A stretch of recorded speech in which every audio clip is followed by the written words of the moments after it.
fifth grade. Today we're going to continue Potterwookie, and we are on chapter 12. This chapter is called Escaping.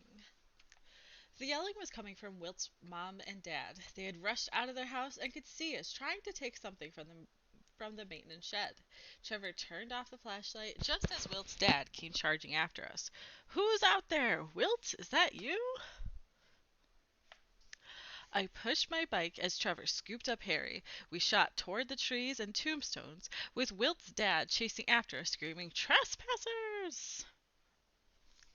We ran through the grass and gravestones back toward the clearing. I tried to get on my bike, but my robe was in the way. When we reached the clearing, Wilt was no longer wrapped up, and there was no sign of the sheets or our friends.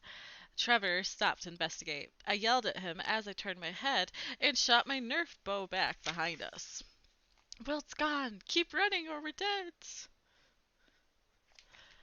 When we got to the wall at the front of the cemetery, we could see our friends all looking over and waving for us to hurry. "There's someone behind you! Run!" I didn't need to be told to run. I was already moving as quickly as I could. Trevor reached the wall first and scrambled up over it with Harry. I would have done the same thing, but I had my bike. I lifted it up, and Aaron reached over and yanked the other side. "Push harder! Pull more!" Wilt's dad was getting closer and yelling things that didn't make a lot of sense. "Just you wait. When I get a hold of you, I'm putting on my spanking pants and pinching gloves and teaching you a lesson you won't soon forget." Oh. As I climbed up onto the wall and tried to get over, the bottom of my rope snagged on something and made it so I couldn't move. I tugged and tugged, but it was caught hard. All of my friends were too busy running away to notice I hadn't made it over. So there's all of his friends walking away. Thanks to the knot I had tied in my belt, I couldn't slip out of my robe. I was in so much trouble. I shut my eyes and imagined all the things my parents were going to take away from me if I didn't get through this alive. Can I at least have some clothes? Can I have some clothes? And nope.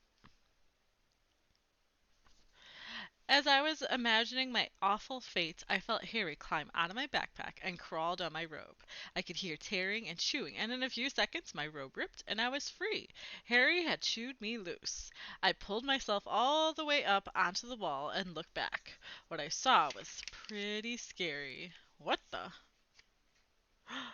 It looks like Wilt's dad has Potterwookie now. Wilt's dad had snagged Harry. My mind raced as chapters from Star Wars: A New Hope consumed me. I couldn't leave Harry. I was Han Solo, and he was my short wingman. I've got your back. I've got a bad feeling about this. He's on stilts right now. There was no way I could leave him behind. I ripped off my torn bathrobe and threw it back over the wall so it landed on Wilt's dad's head. I quickly climbed over the wall and tried to wrestle Harry from his grip. I think Wilt's dad thought I was some sort of spirit. "Ghost, be gone!" I made some scary sounds and pulled Harry free. Harry clung to my neck as I picked up my backpack and jumped the wall one last time. I fell hard onto the dirt, jumped up, and grabbed my bike that was lying on the ground. Harry climbed onto the top of my head, and I rode as fast as I could away from the cemetery and back home. Whew. It was so hard to tell which one of us sighed a bigger sigh of relief. And that is the end of chapter 12. See you later for the next one.